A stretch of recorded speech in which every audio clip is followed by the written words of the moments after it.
भूर्भुवः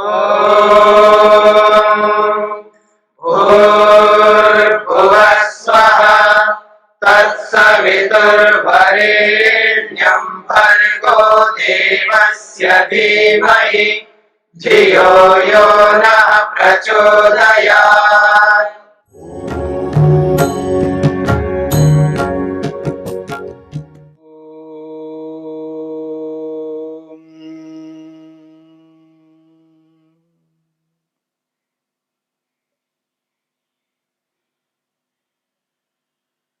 महर्षि वेदव्यास ने प्रश्न उपस्थित करते हुए इस बात को स्पष्ट किया है। आत्मा यानी जीव, शरीरधारी आत्मा पुरुष और संपूर्ण ब्रह्मांड, इन दोनों से भिन्न अलग ईश्वर कौन है? आत्मा, जीवात्मा, मनुष्य की सत्ता अलग है और एक जो ब्रह्मांड है उसकी भी सत्ता अलग है। ये दोनों पदार्थ हैं, इन दोनों पदार्थों की सत्ता, विद्यमानता अलग अलग है। अब इन दोनों से भिन्न तीसरा ये ईश्वर कौन है? ऐसे प्रश्न को उपस्थित करके ईश्वर को समझाने का प्रयास किया है। ईश्वर वह होता है जो क्लेशों से, कर्मों से, कर्मों के फलों से और संस्कार रूपी वासनाओं से भिन्न है, अलग है और पुरुषों में विशेष है, उसे ईश्वर कहते हैं। क्लेश कर्म विपाकाशयै अपरामृष्टः पुरुष विशेषः ईश्वरः कहा है।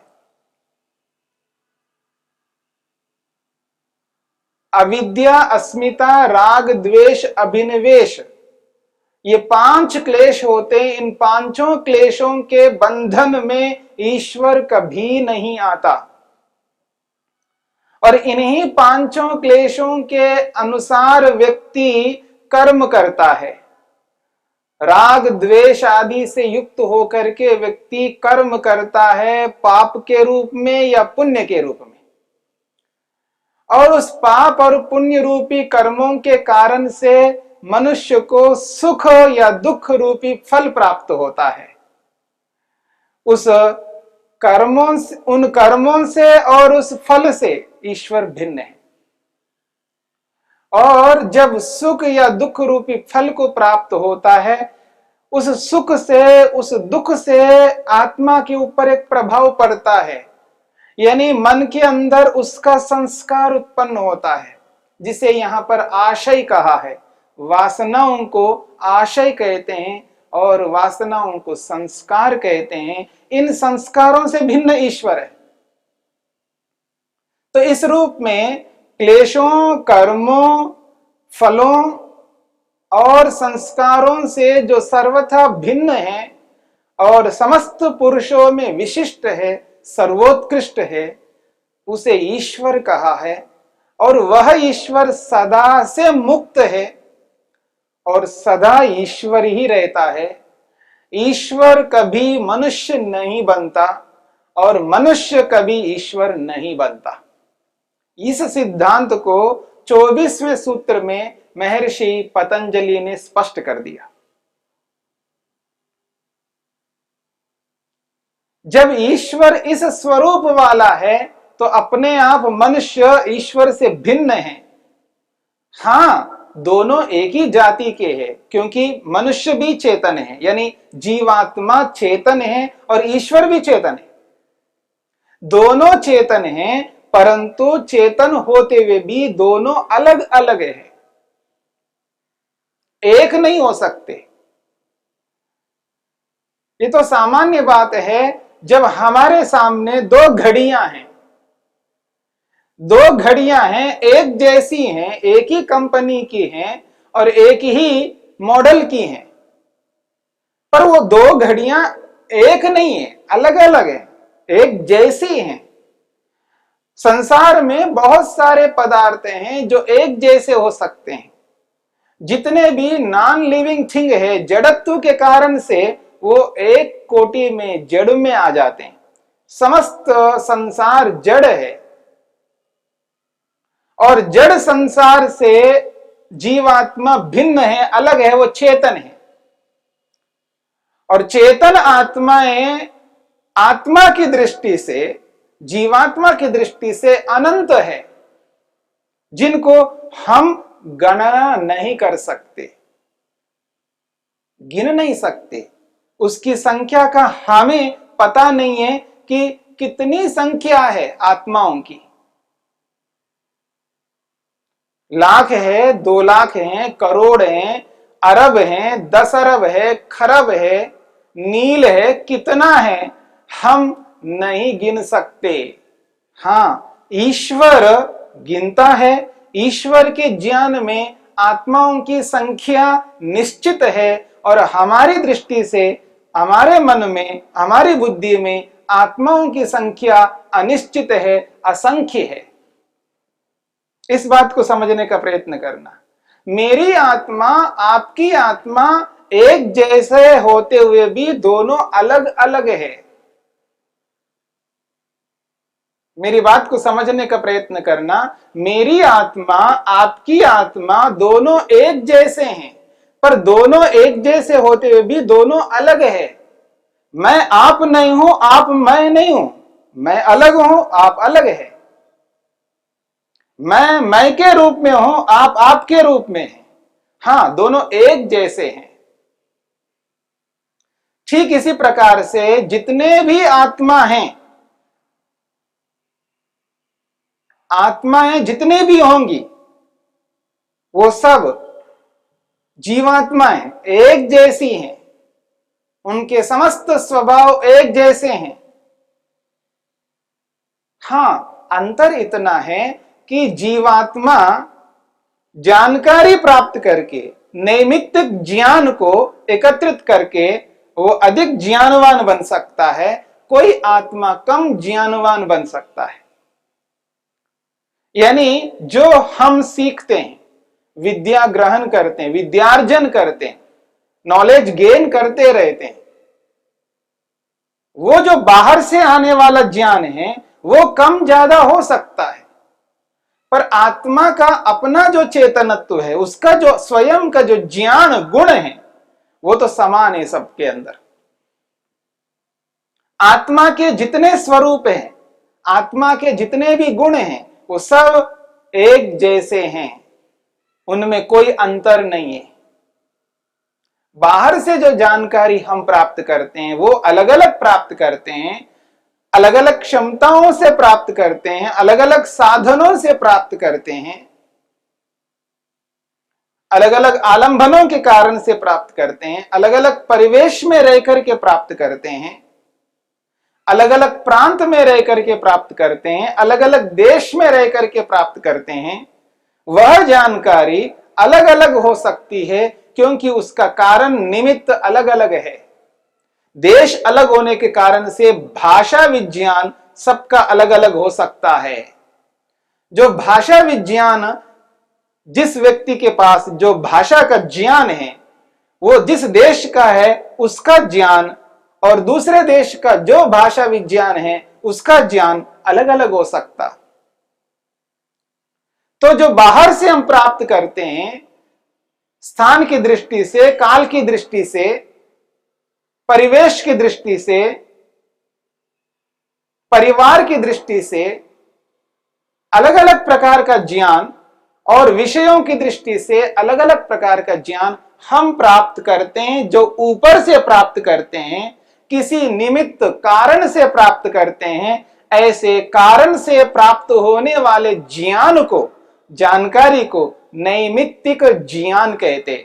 निमित्त से होने वाले ज्ञान को नैमित्तिक कहते हैं। किसी निमित्त से होने वाले ज्ञान को नैमित्तिक कहते हैं। और जो स्वयं जिसके पास है, स्वयं का जो ज्ञान है, उसको कहते हैं स्वाभाविक ज्ञान। मैं चेतन हूं, मैं हूं, ये जो ज्ञान है ये स्वाभाविक ज्ञान है। मैं घड़ी को जानता हूं, ये नैमित्तिक ज्ञान है। क्योंकि कोई घड़ी को जान सकता है, कोई नहीं जान सकता है। कोई व्यक्ति विमान को जान सकता है तो कोई नहीं जान सकता है। कोई टीवी को जान सकता है तो कोई नहीं जान सकता है। कोई मोबाइल को जानता है तो कोई नहीं जान सकता है।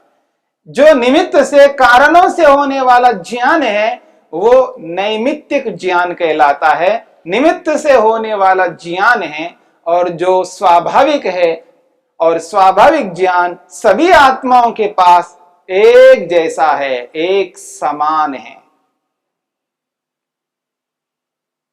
तो जीवात्मा, आत्मा कहो, जीवात्मा कहो, जो मनुष्य शरीर में रहने वाली आत्मा है वो अलग है और शरीर अलग है।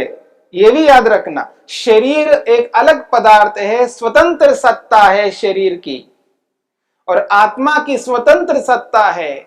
आत्मा अलग है, शरीर अलग है। और शरीर जो है पांच भौतिक है, पांच भूतों से उत्पन्न हुआ है। तो इस संसार जिस तत्व से बना है उसी तत्व से शरीर बना है। तो शरीर और ये सारा का सारा ब्रह्मांड एक ही जाति का है, जड़ पदार्थ है, जिसे हम प्रधान शब्द से कहते हैं, जो योग में कहा है प्रधान पुरुष व्यतिरिक्ता। ये जो प्रधान रूपी संसार है और ये जो पुरुष रूपी मनुष्य है, इन दोनों से व्यतिरिक्त भिन्न कोयम नाम ईश्वर इति। ये जो ईश्वर नाम वाला है ये कौन है? इस प्रश्न को उपस्थित करके महर्षि वेदव्यास ने ईश्वर के स्वरूप को जिस रूप में रखा है, महर्षि पतंजलि ने सूत्र के रूप में जैसा ईश्वर का स्वरूप रखा है, और उस स्वरूप को महर्षि वेदव्यास ने जिस रूप में व्याख्या करके हमारे सामने प्रस्तुत किया है वह विशिष्ट है। तो ईश्वर एक अलग पदार्थ है। परमात्मा ईश्वर सृष्टिकर्ता, सृष्टि का नियंता, सृष्टि का संहार करता एक ही है, उत्पत्ति करता एक ही है, पालन करता वही है और संहार करता भी वही है। एक ही ईश्वर है, वो आत्मा से, जीवात्मा से, मनुष्य से सर्वथा भिन्न है। और ये दोनों अलग है, और ये संसार ब्रह्मांड ये भी अलग है। तो तीन प्रकार के पदार्थ हमारे सामने हैं।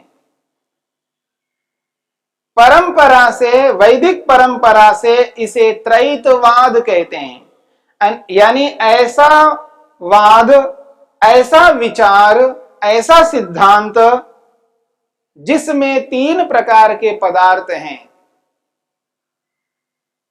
ऐसा विचार है, ऐसा सिद्धांत है, ऐसा नियम है जिस नियम में तीन प्रकार के पदार्थ विद्यमान हैं। एक ईश्वर है और दूसरा आत्मा है, जीवात्मा है, जो शरीरधारी है, और एक सारा का सारा ब्रह्मांड है। ये तीन प्रकार के पदार्थों को स्वीकार किए बिना, इनको माने बिना हम कोई भी व्यवहार संसार में नहीं कर सकते। किसी भी व्यवहार को करने के लिए तीन पदार्थों का होना अनिवार्य है। इस बात को समझने का प्रयत्न करना। हम संसार में कोई भी व्यवहार जिस किसी से भी करते हैं वहां पर तीन पदार्थ होते हैं। बोलने वाला एक अलग है, सुनने वाला एक अलग है, और जिसे सुनाया जा रहा है, जिसको सुनाया जा रहा है, जिस विषय में सुनाया जा रहा है वो अलग है। सुनाए जाने वाला विषय अलग है, सुनने वाला अलग है, सुनाने वाला अलग है। इस बात को समझने का प्रयत्न करना। आप किसी दुकान में, किसी शॉप में, किसी मॉल में जाते हैं तो आप जो जा रहे हो एक ग्राहक बन करके जा रहे हो। खरीदने वाला बन करके जा रहे हो, आप लेने वाले हो, आप अलग हो, और जो देने वाला वहां पर शॉपकीपर बैठा हुआ है, दुकानदार जो बैठा हुआ है, वो आपसे अलग है। और जो आप खरीद रहे हो, जिस चीज को ले रहे हो, वो अलग है। आप अलग हो, देने वाला अलग है, और जो ली जा रही है वस्तु वो अलग है। इस बात को आप समझने का प्रयत्न करिएगा। संसार में 3 प्रकार के पदार्थों को स्वीकार किए बिना व्यवहार नहीं हो सकता है। हम इसलिए स्वीकार नहीं कर रहे हैं कि व्यवहार के लिए तीनों को मानना पड़ा, ऐसा नहीं है, क्योंकि वास्तव में हैं, जिनकी सत्ता है, जिनकी विद्यमानता है, और तीनों अलग अलग हैं। इस बात को भी समझने का प्रयत्न करना। इसलिए संसार में ये जो सिद्धांत चलता है कि संसार में केवल एक पदार्थ है, दूसरा तीसरा नहीं है, सब कुछ भ्रांति है, ये नहीं है। सब कुछ एक ही है और दूसरा तीसरा नहीं है। ये जो दूसरा तीसरा दिख रहे हैं, ये सब भ्रांति युक्त है, ये कभी संभव नहीं हो सकता, क्योंकि तीनों की सत्ता अलग अलग है और स्वतंत्र सत्ता है। और जो ये माना जाता है कि संसार में 2 पदार्थ हैं, 3 नहीं हैं, ये भी उचित नहीं है। एक ऐसा मानता है तो केवल ईश्वरीय संसार में एक ही सत्ता है, दूसरी तीसरी कोई सत्ता नहीं है, ये भी अनुचित विचार है। और जो ये स्वीकार किया जाता है संसार में 2 ही पदार्थों की सत्ता है, एक संसार है, जगत है, और एक आत्मा है, ये भी विचार उचित नहीं है। उचित विचार तो 3 हैं। कोई किसी दृष्टि से कह सकता है कि 2 पदार्थ हैं, तो वहां जाति को लेकर के 2 पदार्थ हम मान सकते हैं, क्योंकि आत्मा परमात्मा एक ही जाति का है, तो दोनों को एक जाति के कारण से एक विषय रखा जाए और संसार को अलग किया जाए तो इस रूप में 2 पदार्थ हम मान सकते हैं। परंतु किसी भी रूप में एक पदार्थ को नहीं माना जा सकता। संसार में केवल एक ही पदार्थ है, ये कभी स्वीकार नहीं किया जा सकता, क्योंकि संसार में कम से कम आप 2 पदार्थों को तो स्वीकार करना पड़ेगा। एक नॉन लिविंग थिंग जड़ पदार्थ और एक लिविंग थिंग चेतन पदार्थ।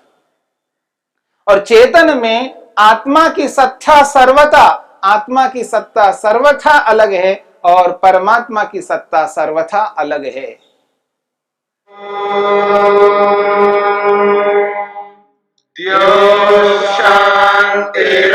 शांतिरंतरिक्षं शांति पृथिवी शांतिरापः शांतिरोषधयः शांति वनस्पतयः शांतिर्विश्वे देवाः शांतिर्ब्रह्म शांति सर्वं शांति शांतिरेव शांति क्षमा शांतिरेधि।